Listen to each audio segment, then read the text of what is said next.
warahmatullahi wabarakatuh. Kami dari kelompok 2 ingin berdiskusi tentang kasus gua. Yang di sebuah kota besar terjadi peningkatan kasus obesitas pada anak-anak. Penelitian menunjukkan penyebabnya bukan hanya faktor biologis, tapi juga gaya hidup keluarga yang sibuk bekerja, kebiasaan makan cepat saji, dan minimnya aktivitas fisik. Oke, sebelumnya perkenalkan, nama saya Rika Octavia dengan nomor induk mahasiswa 2510 1854031.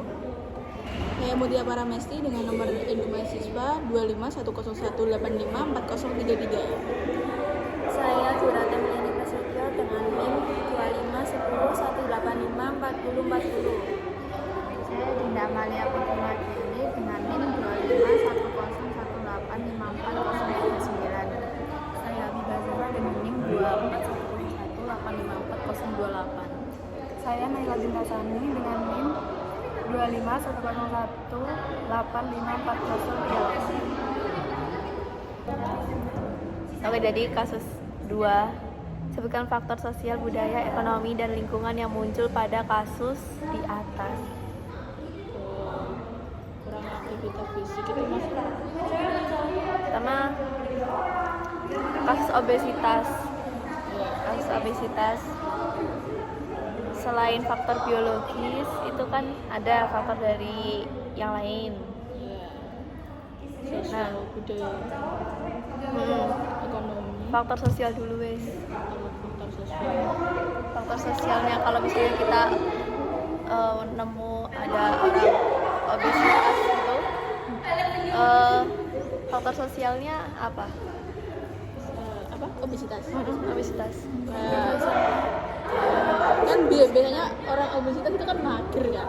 Iya. Jadi kayak butuh aktivitas fisik biar badan itu nggak pegel, nggak itu, biar aktif gerak gitu. Berarti kurangnya aktivitas fisik ya. Iya. Terus yang Iya. kedua ada karena pengaruh lingkungan keluarga, kurangnya edukasi kepada keluarga tentang pentingnya jaga pola makan. Iya. Terlalu berlebih. Iya. Bisa juga karena kita punya kan sosial, kita kan berteman banyak temannya, jadi kayak ngajak jajan ini tanpa mikir pertama biaya dan yang kedua gizinya sehat. Yang mengakibatkan kita tuh sering membeli makanan yang cepat saji. Dan kebanyakan nih vaksin. Terus faktor budaya. Udah. Faktor ekonomi udah. Ekonominya belum. Oke. Faktor ekonomi kalau menurutku dari tadi kan kasus kemiskinan di Indonesia kan masih cukup tinggi dan terutama kepada kayak anggota keluarga yang menengah ke bawah itu banyak yang kurangnya penyuluhan, karena kalau misalnya kita biasanya itu ada tahap-tahapan, atau kalau misalnya kita susu tadi kalau misalnya bahkan banyak mengandung gula, terus kental manis, seharusnya kan pada umur-umur tertentu kan tidak boleh terlalu sering mengonsumsi kandungan gula yang berlebih, itu meningkatkan obesitas kepada tubuh.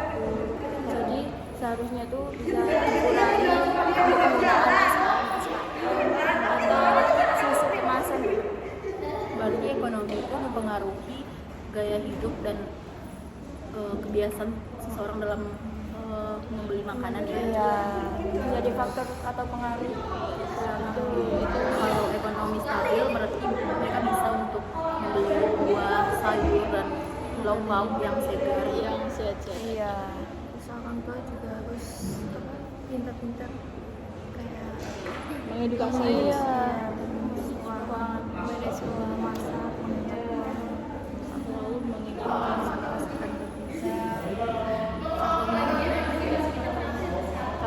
Faktor lingkungan itu bisa jadi salah satunya karena tinggal di kota, ada salah satu kan itu. karena dekat dari Supermarket untuk beli makanan kita cepat saji, itu salah satu faktor dari lingkungan. Betul, apalagi kalau kayak misal kita sibuk kerja atau orang tua sibuk kerja itu kan pasti nggak bisa mengawasi anak-anaknya itu kan.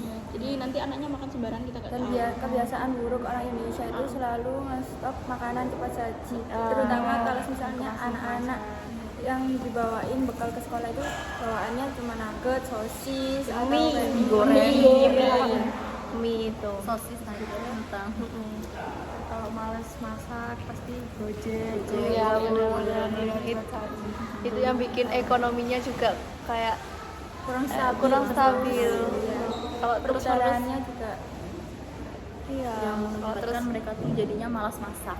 iya, kalau terus menerus ya berkurang ekonominya.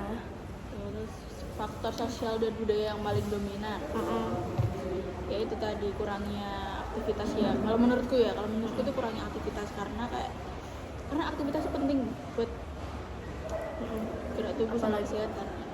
Apalagi zaman sekarang kita udah ada teknologi gadget pasti hampir 24 jam di tangan kita. Jadi kebanyakan dari kita aktivitas fisik pasti minim dan kebanyakan rebahan. Iya, kalau menurut aku sih kalau sosial budaya, sosialnya itu tentang pertemanan. Kalau misalnya kita itu bisa diingetin sama teman kayak jangan makan ini buat mengurangi obesitas tadi. Terus budayanya juga bisa disalurkan dari teman-teman yang kita temenin itu. Jadi pengaruhnya cukup besar kalau pertemanan gitu. habitnya juga. Kalau mau ya olahraga bareng teman. Iya, benar. FOMO itu yang Iya, baik-baik aja. iya. FOMO yang baik-baik aja. Berenang, Pedal kita nggak ada biaya. yang Gym. misal kita nggak ada biaya kan kita bisa workout di rumah. Iya, bisa. Kan kita harus memanfaatkan teknologi yang ada, kan banyak juga workout di rumah itu kan bisa nonton lewat di YouTube, YouTube atau senam aerobik mau apa terserah. Mau yoga Pak. Ya meminimal itu. untuk meminimalisir obesitas pada kasus tersebut. Nah, Cirek. Kalau menurut pendapat saya ya, kalau peran fisioterapi terhadap orang yang obesitas atau seseorang yang obesitas itu biasanya kan orang yang obesitas itu cenderung otot atau sendi-sendinya itu kaku. Jadi itu kita sebagai seorang fisioterapi itu bisa mengedukasi agar menjaga pola makan atau menjaga habit itu tersebut supaya tidak terjadi obesitas, karena kalau kita sudah terjadi obesitas itu pasti anggota gerak tubuh kita itu susah atau sulit digerakkan atau mengalami penurunan gerak. Plus kita juga sebagai fisioterapi bisa melakukan edukasi kepada masyarakat gitu dengan melakukan penyuluhan dari puskesmas atau kegiatan-kegiatan yang Di masyarakat lainnya gitu. Kalau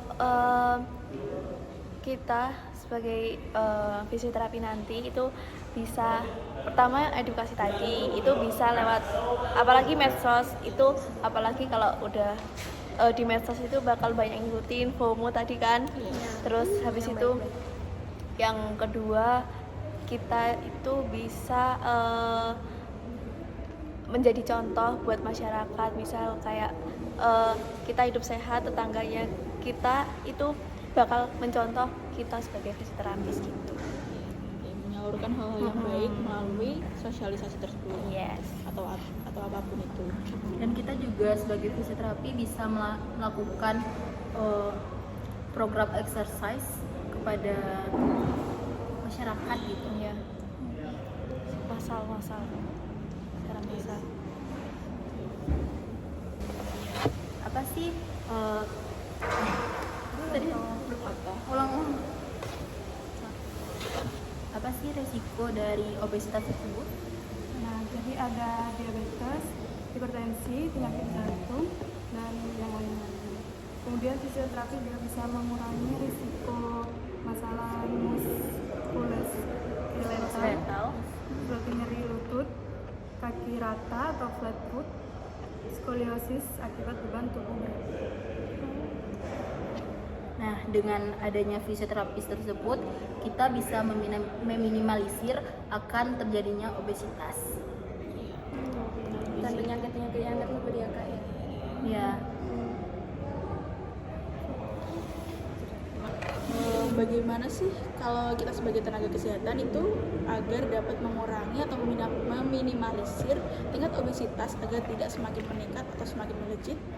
Menurut aku ya sebagai fisioterapis, selain yang obesitas itu menjaga pola makannya, terus aktivitas fisiknya, juga kita perlu bekerja sama dengan ahli gizi. Selain itu merubah kebiasaan sehari-hari yang kalau habis makan tidur gitu.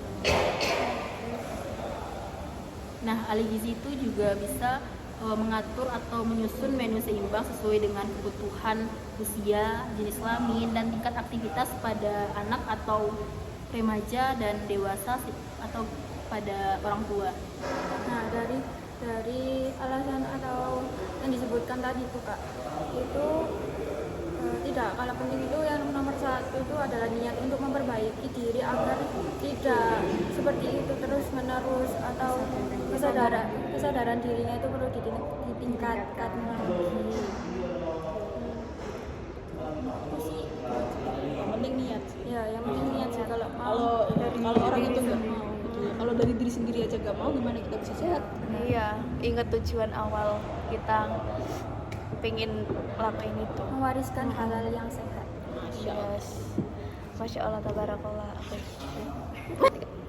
Sekian dari kelompok 2. Wassalamualaikum warahmatullahi wabarakatuh. Yeay, dadah. Banter banget.